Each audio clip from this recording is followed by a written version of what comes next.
चीन अपनी विस्तारवादी नीति के तहत ताइवान को अपना हिस्सा बताता है, जिसके चलते उसने ताइवान के नए राष्ट्रपति लाई चिंग-ते के पदभार संभालते ही पूरे लाव लश्कर के साथ ताइवान को घेरते हुए एक सैन्य अभ्यास किया, जिसको उसने पनिशमेंट ड्रिल का नाम दिया।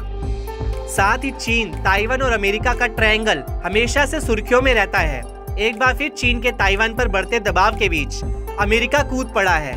दरअसल चीन ताइवान की किसी भी देश के साथ बढ़ती नजदीकियों से खाना खाता है।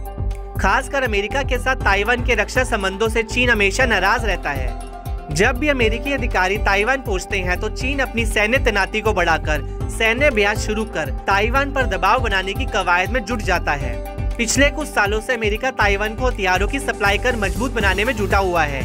एक वरिष्ठ अमेरिकी सांसद ने दावा किया कि ताइवान ने अमेरिका को जिन हथियारों का ऑर्डर दिया था वह अब आ रहे हैं। अमेरिका के इस दावे से फिर ताइवान को लेकर खींचतान तेज हो रही है। तो वहीं ताइवान पर चीन और अमेरिका के बीच गहमागहमी बढ़ने की आशंका जताई जा रही है। हाल ही में चीन ने ताइवान के पास अपनी वॉर एक्सरसाइज कर दोनों देशों के बीच के तनाव को बहुत बढ़ा दिया है। इस मौके पर अमेरिका के रिपब्लिकन और डेमोक्रेटिक सांसदों के एक प्रतिनिधि मंडल ने ताइवान पहुंचकर नए राष्ट्रपति से मुलाकात की। खास बात है कि अमेरिकी नेता ऐसे वक्त पर ताइवान पहुंचे हैं जब चीन ने ताइवान के पास ही अपना सैन्य अभ्यास शुरू किया। बता दें कि ताइवान ने बीते 2 सालों से अमेरिकी हथियारों की सप्लाई में हो रही देरी पर नाराजगी जताई थी।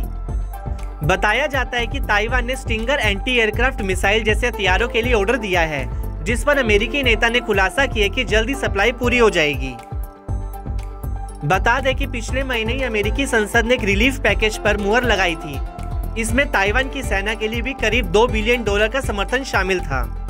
विदेश मामलों की समिति के अध्यक्ष माइकल मैकॉल ने कहा कि यह निवेश इलाके में शांति बनाए रखने और चीन को अपने पड़ोसी पर हमला करने के मूल्यों पर सवाल उठाने के लिए काफी अहम है। ताइवान वॉशिंगटन का विश्वसनीय भागीदार बना रहेगा। गौरतलब है कि हालिया सालों में चीन अपने पड़ोसी ताइवान पर सैन्य और अन्य दबाव बढ़ा रहा है। इसमें लगभग हर दिन सैन्य विमान और जहाज भेजना भी शामिल है। सोमवार को ताइवान राष्ट्रीय रक्षा मंत्रालय ने बताया कि सुबह 6 बजे तक उसने पिछले 24 घंटे में द्वीप के पास 21 चीनी सैन्य विमानों, 11 चीनी नौसैनिक जहाजों और 4 चीनी तटरक्षक जहाजों का पता लगाया था। ताइवान के विदेश मंत्री ने कहा कि इस महत्वपूर्ण समय में अमेरिकी नेताओं का दौरा एक शक्तिशाली इशारा है। हालांकि इन सबके बीच आशंका ये भी जताई जा रही है कि चीन इन विवादों की आड़ में ताइवान पर हमला न कर दे।